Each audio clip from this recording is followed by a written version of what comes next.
दोस्तों, आपका इस चैनल में एक बार फिर ज़ोरदार स्वागत है। आज के वीडियो से आप सीखेंगे कुछ बेहतरीन डेली यूज़ इंग्लिश सेंटेंसेस जिन्हें बोलकर आप शर्तिया वाहवाही लूटेंगे। फिर देर किस बात की है, आइए वीडियो शुरू करते हैं। And here comes the first sentence on your screen. तुम्हें दूसरों की बहुत पड़ी है। You are very worried about others. You are very worried about others यानी तुम दूसरों के लिए ज़रूरत से अधिक परेशान होते हो। मैं आपको आपकी परीक्षाओं के लिए शुभकामनाएं देता हूँ। I wish you all the best for your exams. I wish you all the best for your exams.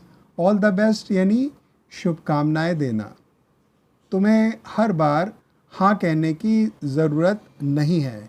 You needn't say yes every time. You needn't say yes every time. Needn't need not का contraction है। कम से कम तुमने कुछ हिम्मत तो दिखाई होती। At least you'd have shown a little courage. At least you would have shown a little courage. किया होता या होती के लिए वुड हैव प्लस V3 का यूज़ किया जाता है। मैं ईमानदारी से आपको स्मोकिंग छोड़ने की सलाह देता हूँ। I sincerely advise you to give up smoking. I sincerely advise you to give up smoking. ईमानदारी से सलाह देना के लिए सिंसियरली एडवाइज़। गिव अप यानी छोड़ना। और क्या हम इन हालात में कर सकते थे? What else could we have done under such circumstances? What else could we have done under such circumstances? कर सकते थे के लिए could have प्लस V3 का यूज़ होता है। मेरा घर एक फैमिली वाले आदमी का घर नहीं लगता है। My home does not appear to be that of a family man. My home does not appear to be that of a family man. यानी घर को देखकर मेरे बैचलर होने का अंदाज़ा लगता है। अमर जाने के लिए तैयार हो रहा होगा। Amar will be getting ready to leave. Amar will be getting ready to leave. To get ready यानी तैयार होना। वह काम पर नहीं आई है। She has not reported for work. She has not reported for work. To report for work और ड्यूटी का अर्थ होता है काम पर तय समय पर आना। हम चाह कर भी आपको न भुला पाएंगे। We would not be able to forget you despite our willingness to do so. We would not be able to forget you despite our willingness to do so.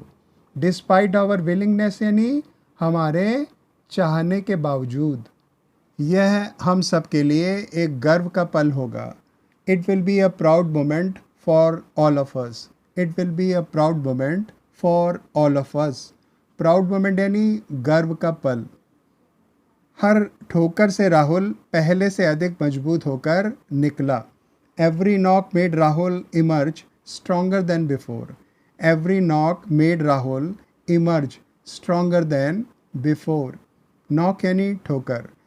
Emerge stronger का अर्थ होता है और मजबूत होकर निकलना। चारों तरफ फूल ही फूल थे। There were flowers all around. There were flowers all around. मैंने केवल अपनी राय बताई है। I have only expressed my opinion. I have only expressed my opinion. To express opinion का अर्थ होता है राय बताना। मुझसे यह सच्चाई छुपाने की उम्मीद मत करो। Don't expect me to hide this reality. Don't expect me to hide this reality. मुझे दूसरों पर कमेंट नहीं करना चाहिए। I should not comment on others. I should not comment on others. वे शर्मिंदा महसूस कर सकते हैं। They may feel embarrassed. They may feel embarrassed. Embarrassed यानी शर्मिंदा। मैं हमेशा आपके धैर्य की तारीफ करता हूँ। I always appreciate your patience. I always appreciate your patience. Appreciate करना यानी तारीफ करना। पेशेंस यानी धैर्य। मोहन से आपको प्यार वापस मिलने की उम्मीद है। Mohan is likely to return your affection. Mohan is likely to return your affection.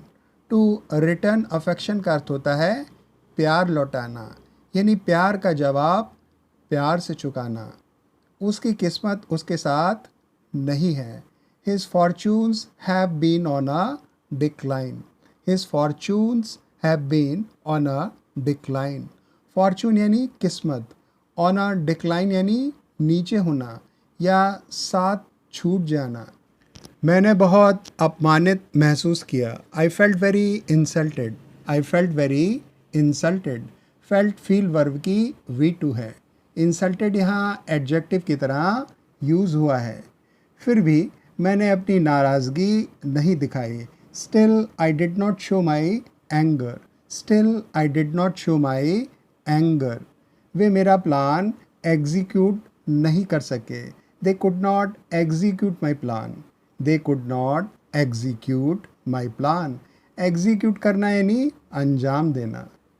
वह इतना शर्मीला था कि किसी लड़की से बात नहीं कर सकता था। He was too shy to talk to any girl. He was too shy to talk to any girl. वे एक ही सवाल पूछते रहते हैं। They keep asking the same question. They keep asking the same question. मैं उनसे कटने की कोशिश करता हूँ। I try to avoid them. I try to avoid them. Avoid करना यानी कटना या बचना या आई कांटेक्ट होने से बचना। मैं हमेशा कुछ फैक्ट्स याद करने की कोशिश करता हूँ। I always try to memorise certain facts. I always try to memorise certain facts. मुद्दे को समझना कहीं ज़्यादा ज़रूरी है। Understanding an issue is far more important. Understanding an issue is far more important. Far more important यानी कहीं ज़्यादा ज़रूरी। श्रद्धालुओं ने फल और दूध भगवान को चढ़ाया। Devotees offered fruits and milk to God. Devotees offered fruits and milk to God. Devotees यानी श्रद्धालु या भक्तगण। यदि मैं भूल जाऊं तो तुम्हें मुझे याद कराना चाहिए। You should remind me in case I forget. You should remind me in case I forget. Condition की सिचुएशन में in case का यूज़ करें।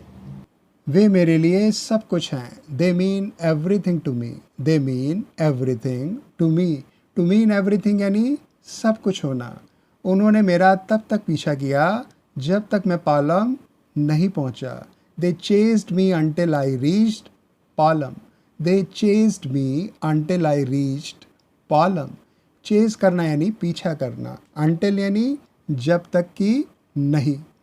हम विरोध करते रहेंगे। We will continue to protest. We will continue to protest.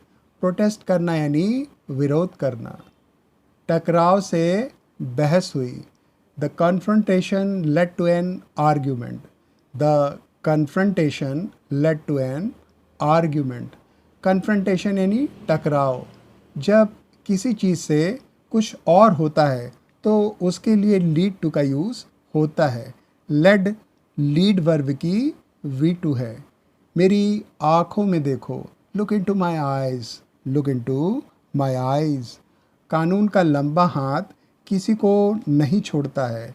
The long arm of the law does not spare anyone. The long arm of the law does not spare anyone. Spare करना यानी छोड़ना या बख्शना। किसी भी मुद्दे को समाप्त किया जा सकता है। Any issue can be laid to rest. Any issue can be laid to rest. To lay to rest का अर्थ होता है समाप्त करना। ये एक कॉमन फ्रेज है। लेड ले की V3 है। खतरा रात भर में ख़त्म नहीं हुआ। The threat did not go away overnight. The threat did not go away overnight. Threat यानी खतरा। गो अवे यानी चले जाना या ख़त्म हो जाना। ओवरनाइट यानी रात भर में। प्रार्थना से कोई मकसद हल नहीं होगा यदि आपका दिल आपके साथियों के लिए नहीं रोता है। Prayer will serve no purpose if your heart does not cry for your fellow human beings. Prayer will serve no purpose if your heart does not cry for your fellow human beings. Serve no purpose का अर्थ होता है कुछ result ना निकलना। Fellow human beings यानी साथियों के लिए। That's all I was able to include in this video. I hope that the video was able to satisfy you all to a certain extent. यदि आप इसी प्रकार का कंटेंट और चाहते हैं तो इस वीडियो को लाइक एवं शेयर ज़रूर करें। साथ ही चैनल को भी सब्सक्राइब करना ना भूलें। Until we meet again in the next video, take care. Bye friends.